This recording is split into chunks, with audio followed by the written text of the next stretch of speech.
Don't go stalk her and look at their social media every single day. It's only going to make things worse.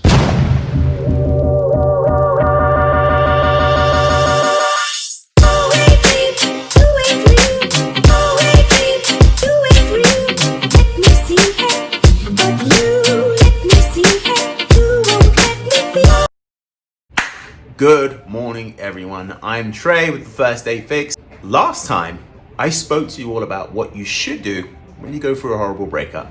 Today, I'm going to talk to you about what you should not do when you go through a breakup. Because unfortunately, there are memes, there are various terrible articles out there. People are just giving bad advice as to what you should do when you go through a breakup. And I don't want anyone to be bitter. I don't want anyone else to be drowning in a pool of misery because you have not chose the appropriate ways of coping. If you'd like to know what you can do in regards to getting through just a terrible breakup, you can check my previous video below. But I'm gonna tell you, bloody hell, it is windy as hell right now. But I'm gonna tell you exactly what you should not be doing, okay? Number one, negative self-talk.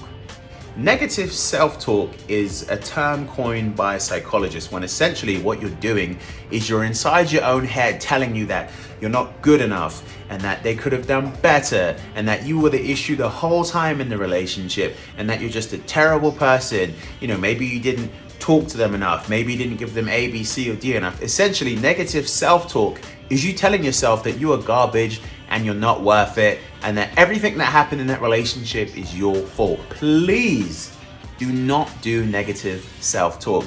A relationship takes two people. It takes two people to tango, okay? So please do not give yourself any kind of negative self-talk. Now, that's not to say absolve yourself from any kind of accountability in regards to if a relationship doesn't necessarily go your way, but don't give yourself negative self-talk because you are worth it. You are going to find the right person one day. And most importantly, it's okay to feel hurt, but no negative self-talk.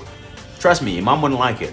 Number two, they say in order to get over someone, you have to get under someone. This just makes things so much more worse because when you are under that person, it might be all good, right? Or when you're on top of that person, it might be all good, but as soon as it's finished and you've reached euphoria, what's gonna happen is you're gonna turn around and think, oh, I'm so sad about that breakup. Or furthermore, I've known people where they've broken up and then 2 weeks later, they're like, you know what? Like, let's do something about this. We should try and make it work. And one of them's like, hey, yeah, I'd love to make it work. I actually do. But when we broke up, I kind of hooked up with someone, right? And then it's never to be recovered from ever again. I think hooking up, right? Sleeping around to get over someone is probably one of the worst things you can do for a few reasons. Number one, it's incredibly selfish. Number two, it doesn't help. It only makes you feel worse. And three, what about that poor schmuck who is being slept with in order to get over someone? They're essentially being used. And the argument could be made, well, I'm getting them laid. Who doesn't like being laid? Don't be an asshole. Your sex probably isn't all that anyway, especially when you've just been dumped, okay? Do not use someone to get over anyone else. I personally think that's reprehensible, quite frankly. I think using someone in order to get over someone else is horrible. And karma will rear its ugly head. It will happen to you, okay? So please, please do not hook up with someone to get over someone else. It's just not a smart option. Don't bash the person that either you broke up with or they broke up with you. It's so easy to be broken up with or break up with someone and go to your friends and say, what a piece of shit. They didn't do this, they didn't do that. Blah, blah, blah, blah, blah. I can't believe I did this for them. I can't believe I gave them my time. Oh my gosh, they were such a terrible person. Blah, blah, blah, blah, blah, blah, blah. But for me, if ever I'm talking to a man or woman and they've just been broken up with or they've broken up with that person and all they do is bash the other person, I immediately just think, well, what was this person's deal? Because things are never, ever that one-sided. Views should never be that myopic when it comes to being in a relationship. Now, let me give you a quick disclaimer. If you came from an abusive relationship where this person was beating the crap out of you, or they have a felony or criminal record. It probably was all them. Do you know what I'm saying? Well, for the most part, I have to assume that, again, it takes two to tango, and you can't put all the blame on that one person. So it's okay to vent. I implore you to vent with your friends, but only vent with your friends that know you best. And there's a saying, misery loves company, right? So don't vent with your negative friends. Vent with your friends and get some things off your chest for people that have known you for a long time. They know your true heart's desire, and they know exactly how you feel about certain situations. Venting's okay, but rubbishing someone, tarnishing their name, and essentially just telling everyone how much of a piece of shit the other person was because they're no longer with you, just makes you look kind of silly, because they'll be thinking, well, I mean, look at all those Facebook posts. Why were you with the guy or girl for so long anyway? Now you love them, but now all of a sudden they're like a piece of shit. Get the heck out of here with that, man. There are rose-tinted glasses, but there are also just bashing people to make you feel good, and it's not a good look for you. Trust me on that. Another one is your routine. Do not ruin your routine. Now, if you've been dumped or you've done the dumping, it's okay to have 1 or 2 days where you just kind of like, I just want to watch some movies, play some video games, maybe even get drunk, okay? Just 1 or 2 nights. But don't allow this to, ruin your routine. I once went through a breakup so bad, I went for a good couple of weeks, right? I didn't go to the gym, I was eating crap, I was playing video games.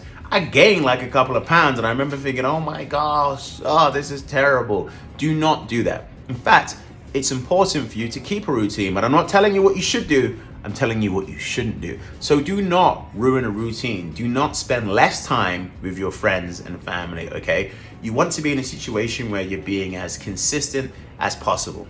Okay, let's talk about social media. Do not block them. Do not unfriend them. I actually think when you break up with someone and you block them or you friend them, I just think that's kind of corny. Do you know what I mean? Like, I feel like, well, now we're broken up, I couldn't possibly see any of your social media ever again. Don't talk to me.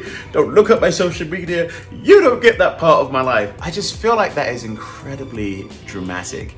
And I want to assume that most of you who follow this page, you're not dramatic. You are classy adult people who can deal with things as cool as a cucumber and take it in your stride, okay? Now, what I would suggest you don't do is look at their social media every day. Now, if you have an issue with it, if you find yourself getting tempted and you generally cannot be in a situation where you couldn't possibly see yourself not looking at their profile, maybe you should unmatch, maybe you should unfriend them, or maybe you should just give them a limited profile. But you owe it to yourself to have as much self-control to just be like, look, I want to see them at a limited rate. I don't necessarily want to sort their life. And if I do see them in a relationship a month, 2 months from now, I have to be okay with it. If anything, it's going to make you stronger if you keep them in your friendship circle and you don't unfriend them, but you put yourself into a situation where you're toughening yourself up for when they eventually do get with someone else, because they will get with someone else unless you two decide to fix it. But for the most part, they're going to get with someone else, and you will as well, which is a good thing. But do not go crazy and delete them off all social media, and don't go stalker and look at their social media every single day. It's only going to make things worse, okay? And last but not least, this one is a bonus. Don't do anything spiteful, okay? For you people out there who are fairly petty, don't burn their clothes, don't burn them on social media. Please do not hook up with any of their friends. Unfortunately, that's happened to me before. Someone literally hooked up with my friend the day after we broke up. Nuts. Do not do that. Do not hook up with anyone they know. Do not hook up with anyone in their social circle. Essentially, please don't be spiteful. Try and be the best version of you that you can possibly be. Because when you end things on a spiteful note, when you do spiteful things to that person, that just makes you look like a freaking muppet. And he or she will think, well, I'm glad I broke up with them anyway. Look at the way they're bloody well reacting. In a perfect world, you would take it on your chin, you would be a complete angel about it, and they would turn around and say, hey, the way you handled that like a G. You want to get back together?